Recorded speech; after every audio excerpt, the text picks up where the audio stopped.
Look at that empty flower pot sitting by your back door, the one you fill every spring with something new, the one you throw out every fall when the frost takes it. Stop throwing your money in the trash, because the right plant set in that same pot will die back in November and rise again in April on its own for 10 years or more. Plant it once, enjoy it forever. That is not a dream. That is how my people have grown things for generations, long before the garden centers existed to sell you a fresh tray of annuals every single May. Here is the truth. Nobody at the big box store wants floating around. They make their money on the plants that die. A perennial you buy once is a customer they lose forever. So they fill the front tables with pretty things that quit at the first cold snap, and they keep quiet about the tough, humble plants that just keep coming back.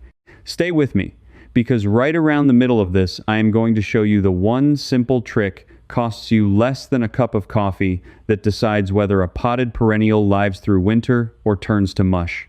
My grandfather did it with a wheelbarrow and a pile of leaves, and the university men only put a number on it recently. Before we go further, do me one favor.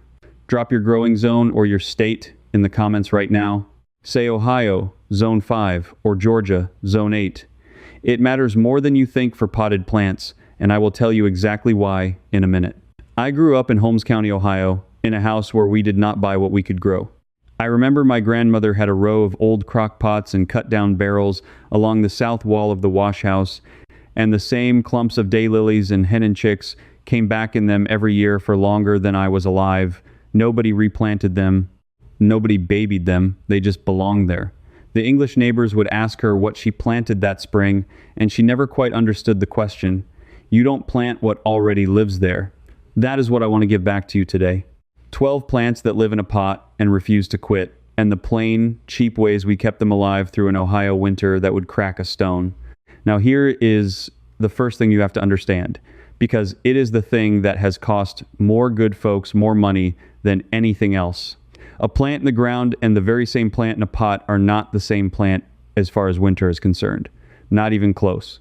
Let me explain it the way it was explained to me. When a perennial grows in the open ground, the earth around its roots is a giant blanket.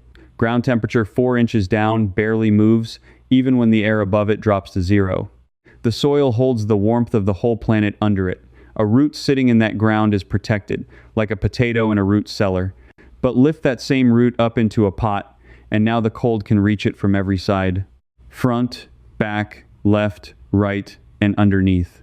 A clay or plastic pot standing on your patio has cold air wrapping all the way around the root ball.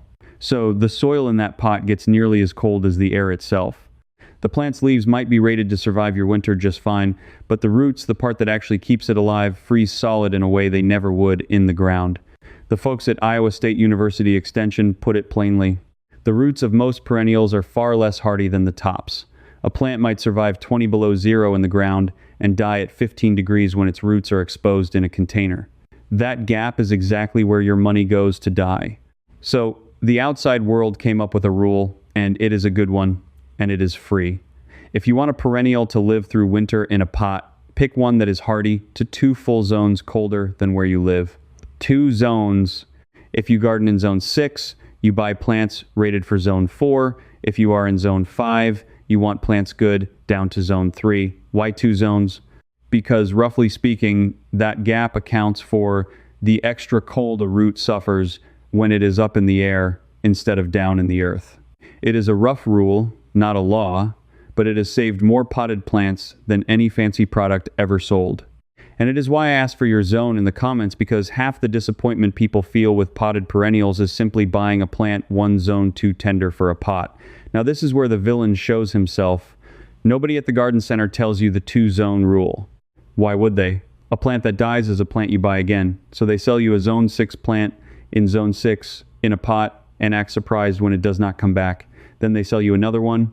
My people never had that problem, because we grew the tough old standbys that shrug off cold like a good wool coat. So let me start you on the toughest of the tough, therefore the ones you truly cannot kill. The first is the daylily.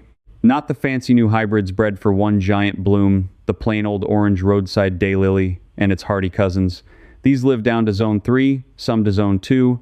In a pot, that means they laugh at winter across almost the whole country. My grandmother had them in an old iron kettle by the pump, and I never once saw her lift them out. They died back to nothing in the fall and came up thick every spring. You divide them every few years with a spade when the clump gets crowded, and one plant becomes 4 for free. The second is the hosta. Now folks think of hosta as a shade plant for the ground, but it may be the single best potted perennial there is for a shady porch. Hardy to zone 3. It goes completely dormant, disappears entirely in winter, so you are not even looking at a sad-looking pot for 4 months, just bare soil, and then it unfurls those big leaves again in spring like nothing happened. The slugs are its only real enemy, and up in a pot off the ground, the slugs have a harder time reaching it. The third is sedum, the upright kind folks call autumn joy. This one I want you to remember because it is built for a pot in a way most plants are not. Sedum stores water in its own leaves, thick and fat like a little cactus, so it does not care if you forget to water it. It does not care if the pot dries out in July. Hardy to zone 3, blooms rusty pink in the fall when everything else is fading, and the dried flower heads stand up all winter and catch the snow. My father called plants like this lazy man's flowers, and he did not mean it as an insult. He meant it as the highest praise. But here is the question that separates the folks whose pots come back from the folks whose pots turn to black mush by March. It is not really about the cold at all. Therefore, let me tell you what actually kills more potted perennials than any freeze. Water, standing water, ice. Here is the science, and it is simple once somebody shows it to you. When soil freezes, the water in it turns to ice, and ice takes up more room than water, so the ground swells and heaves. In a pot, that freezing and thawing happens over and over, faster than in the ground, because the pot has no big warm earth to steady it. A potted plant might freeze and thaw 20 times in a single Ohio winter, while the same plant in the ground freezes once in December and stays frozen till March. Every one of those freeze-thaw cycles is like a hand reaching down and yanking the roots loose.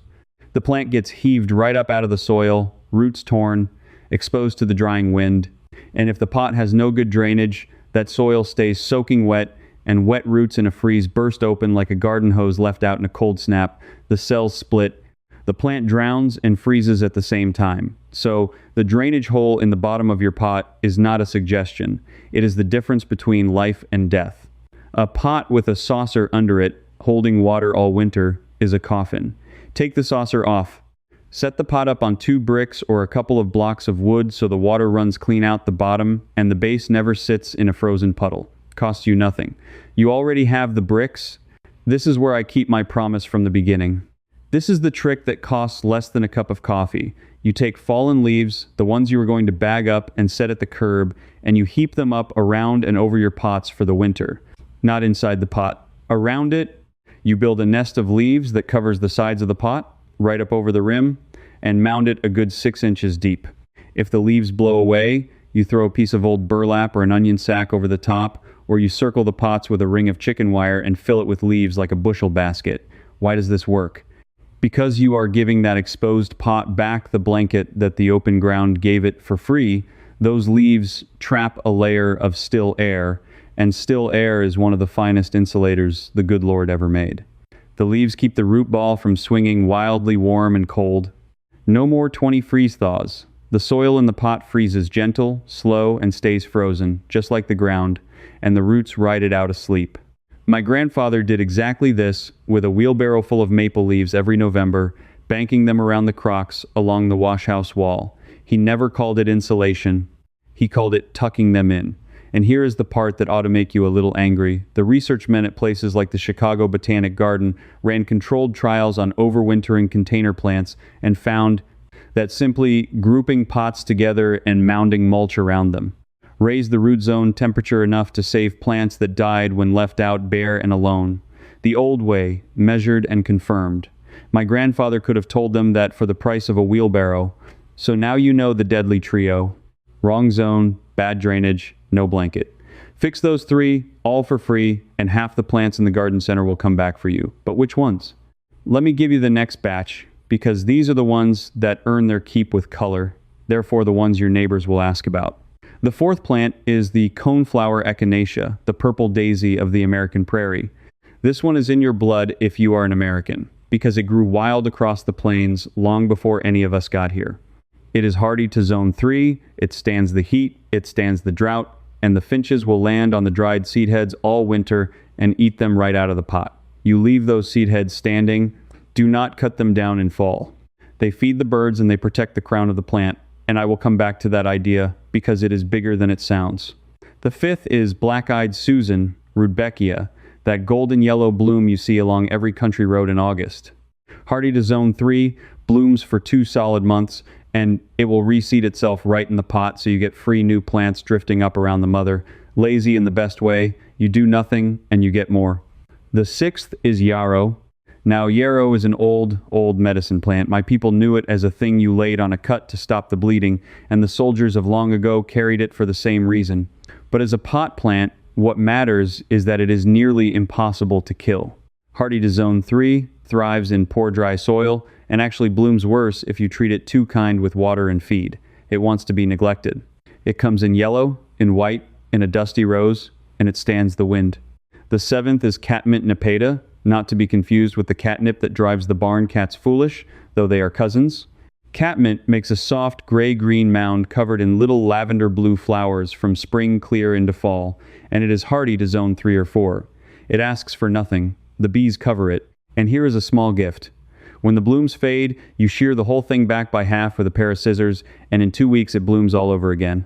1 plant, 2 shows, no cost. Picture yourself out on that patio in March, digging through what should be fresh green shoots on that catmint, and instead you're pulling out blackened mush where good money used to grow. That's the same sinking feeling you get walking past a flower bed choked in weeds, or finding a fire ant mound sitting 6 feet from your favorite pot. The Complete Garden Field Edition puts an end to that cycle for good, walking you step by step through the garden blueprint and the harvest blueprint so you can stop losing your yard to pests, weeds, and wasted money, the same way you're learning to stop losing these plants to a hard freeze. Inside, you get the science-backed weed kill protocol that takes the root out, not just the leaf, the real answer for fire ant mounds instead of the tricks that only move them, and even the honest, low-cost mosquito trap that actually works. You want proof it matters? Tonight, go pull 1 weed out of your garden bed by hand and look at what comes up. If the leaf snaps off and the root stays buried, that's exactly why it's back in 2 weeks, and that's exactly the mistake the book fixes for good. Once the ground thaws, weeds and ant mounds always show up before you've even finished setting your pots back out, so there's no bad time to get ahead of it. The fastest way to get the books is to scan the QR code right there on your screen, or go to the link in the description or the pinned comment. Now let's get back to it, because I want to show you the secret these 7 tough plants share that ties directly into keeping them alive all winter. Now, these prairie plants share a secret that ties right back to your winter survival, and this is the layer most folks miss. They come from the open American grassland, where nobody watered them, nobody fed them, and the winters were savage and bare. So they evolve deep, tough root systems that store energy underground and expect the top to die away every year. That is exactly the behavior you want in a pot. A plant that plans to die back to the root and rise again is a plant built for the exact thing you need it to do. You are not fighting its nature, you are working with it. So do not cut these plants down to the ground in the fall, tidy as that feels. Here is why, and it is a real thing the extension folks confirm. Those dead stems and standing leaves catch snow and hold it, and snow is the best insulating blanket there is. A crown of dead foliage over the root shields it from the drying winter wind and from the worst of the freeze-thaw. You do the cleanup in spring, not fall. It looks a little untidy for a few months, but untidy is what keeps it alive. The garden industry sells fall cleanup like it is a virtue. On potted perennials, it can be a death sentence. Now, I know what a good many of you are thinking right about now. This is fine for somebody starting fresh with new pots, but I have got a patio full of the same old planters I have been using for 15 years, and half of them are cracked, and I am not about to tear everything out and start over. Good, do not start over. This next part is for you, and you can do all of it this coming weekend with nothing you do not already own. First thing, go out and look at your pots, the ones with anything perennial in them, even a lonely clump of chives or a mint plant that will not die. Push the pots together, all of them. Shove them into one tight cluster in the most sheltered corner you have, against the north or east wall of the house, out of the wind, close to the foundation. When pots stand alone, each one loses heat from every side. When you bunch them together, they share warmth, and only the outer pots take the brunt of the cold. The ones in the middle are protected by the ones around them, like sheep bunched in a storm. This one move, which costs you nothing but 10 minutes and a sore back, can raise the survival odds of your whole collection. Second thing, the biggest, heaviest pot you own is your best friend, and here is why. A big pot holds a big mass of soil, and a big mass of soil freezes slower and thaws slower than a little one. It steadies out the swings. So if you have a tender perennial you love in a small pot and a great big half barrel with something tough in it, set that small pot right up against the barrel or nestle it inside the ring of leaves I told you about earlier. Thermal mass, the university men call it. My grandfather called it common sense. A big body of anything, water, soil, stone, holds its temperature longer than a small one. That is why the old stone farmhouses stayed cool in July and warm in January. Third thing, and this is the one folks argue with me about until they try it, water your pots before a hard freeze. I know it feels backward. But wet soil holds far more heat than dry soil, the same way a jug of water in the cellar keeps a room from freezing longer than empty air. Moist soil, not soggy, going into a cold night, will release its stored warmth slowly through the night and keep the root zone warmer than bone-dry soil would. Just make sure that drainage hole is open so it never turns to a solid block of ice. Moist, drained, and tucked in. That is the whole game.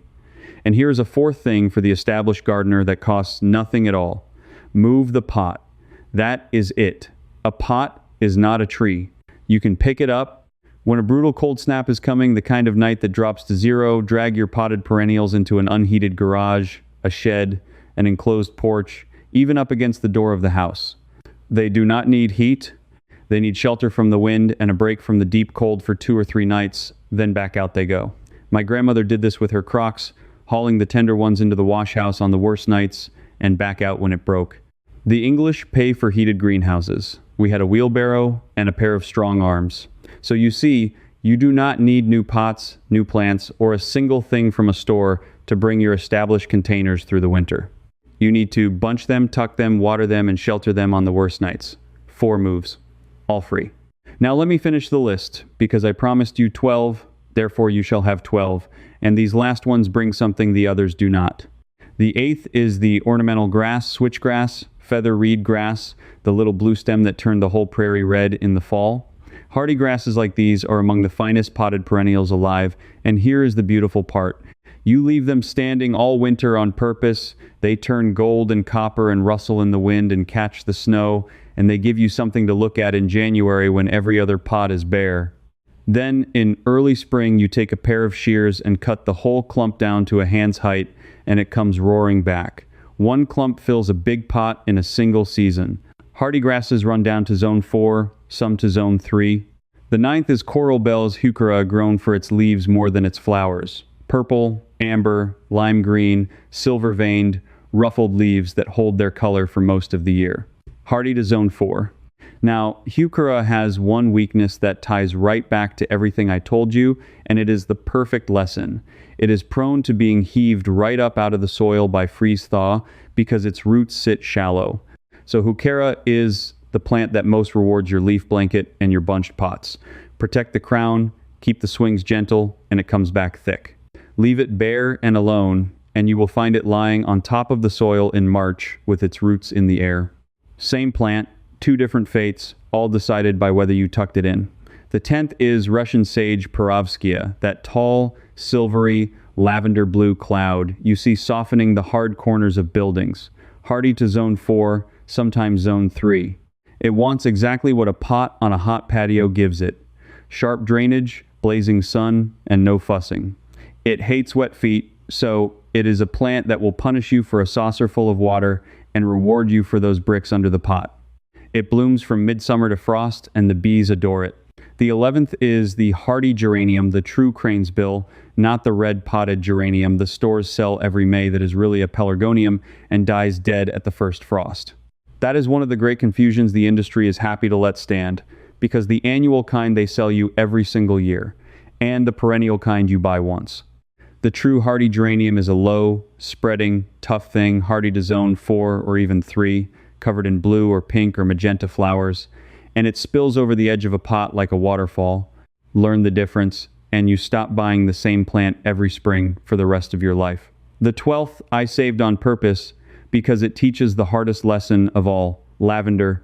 Everybody wants lavender in a pot, and lavender will absolutely come back year after year in a container, but only if you understand that lavender does not die of cold, it dies of wet. It comes from the dry, rocky hills of the Mediterranean, and its greatest enemy is soggy soil sitting cold around its roots. So lavender in a pot lives or dies entirely on drainage. The hardy English types, the ones called Munstead and Hidcote, go down to zone 5 in the ground. In a pot, you give them the grittiest, sharpest draining soil you can mix. You set that pot up on bricks, you never let it sit in water, and you put it in the sunniest, driest spot you own. Do that, and one plant perfumes your porch for a decade. Ignore it, plant it in heavy wet soil, and you will bury a new one every spring and blame yourself. It was never you, it was the drainage. And that brings me to the thing I have been holding back for the end. The one piece of recovered knowledge that ties this whole business together, that my people never stopped using while the outside world forgot it and started paying for a replacement. The garden centers sell a thing now you have seen it: pot feet, little decorative risers, insulated pot covers, foam pot liners, fabric wraps, all of it marketed to help your containers survive the winter. Some of it runs $20, $30, $40 a pot. And here's what the old-timers knew, what the extension trials quietly confirm, and what nobody is going to put on a shelf because you cannot sell it. The single most effective way to overwinter a potted perennial is to stop treating it like a potted plant at all. You sink the pot into the ground. Here is the whole method, and it is so simple it will make you laugh. In the fall, you dig a hole in an empty corner of the garden or a spare bit of bare soil, just big enough to drop the whole pot in, plant and all, right up to the rim. You set the pot down in the hole so the soil line of the pot matches the soil line of the ground. Then you backfill a little dirt around the sides and you throw those leaves over the top. That is it. You have just given your potted perennial the exact same protection it would have had if you had planted it in the ground in the first place. The whole warm earth wrapped around the root ball. No more freeze-thaw. No more exposed sides. No more heaving. In the spring, you lift the pot right back out, hose it off, and set it back on the patio where you want it. The plant never knew it left. This is the old nurseryman's trick. And my grandfather did it with the tender crocks. He could not fit in the washhouse. He heeled them right into the vegetable garden for winter, dug them out in April, and lined them back up along the wall. The English rediscovered it recently and gave it a fancy name, the pot and pot method, where they sink an empty pot into the ground as a permanent socket and just drop the planted pot in and out. Same idea. Older than any of us. Why does this beat every product on the shelf? Because no wrap, no cover, no foam liner can match the thermal blanket of the earth itself. 12 inches of soil never freezes solid the way the air does. It is free, it is already in your yard, and it works on every plant on this list, even the borderline tender ones you were sure you could not keep. You want to overwinter a zone 6 lavender in a zone 5 pot? Sink it in the ground for the winter, and it lives. That is the whole secret. That is the thing they cannot sell you because you already own the dirt. So think about what has actually happened here. For years, maybe most of your life, you were handed a quiet lie by the pretty tables at the front of the store. Buy new every spring, fill the pots fresh every May, throw it all out every fall. And it felt normal because everybody around you did the same and nobody ever told you there was another way. But there always was another way. It was just kept out on the plain farms and the back porches of folks who never had money to waste and never saw the sense in buying a plant twice. You are the kind of person who would rather do a thing right once than pay for it forever. I can tell, because you are still here at the end of this. You do not like being sold what nature already gives away. Neither did my grandfather, neither did his father, and neither do I. That is not being cheap.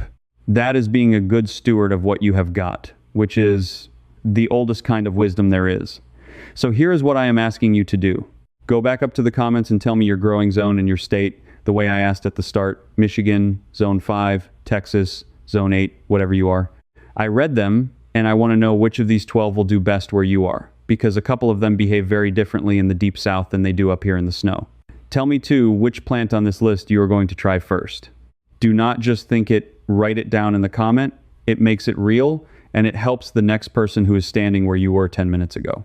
And if you would like to keep learning the plain, old, unhurried ways, the ones that were never meant to be forgotten, the ones that save you money because they were built by people who never had any to waste, then come along with us. This is not about a channel. It is about a whole bunch of us remembering together what our grandparents knew, and the stores would rather we didn't. Next time, I am going to show you the one thing you can bury in the bottom of any pot, something most folks carry out to the trash every week that feeds a perennial slowly for the entire growing season, so you never buy a bag of fertilizer again. My grandmother swore by it, and there is a good reason it works that the science only caught up to lately. Tuck your pots in, my friend. I will see you then. Before you go, here's where this goes next. Inside the Amish field circle, you get every pot-hardy perennial, each one's overwintering method laid plain. If a plant of yours struggles, ask me directly. I answer you myself. No machine. And you won't be alone. Old ways growers like you are already inside. Just point your phone's camera at the code on your screen. Cancel anytime, one click. I'm Eli. Come join me. Now that your pots are full of flowers that return on their own, there's one simple thing you can do each June to keep them healthy and blooming for years. That video's starting right here. Let's go together.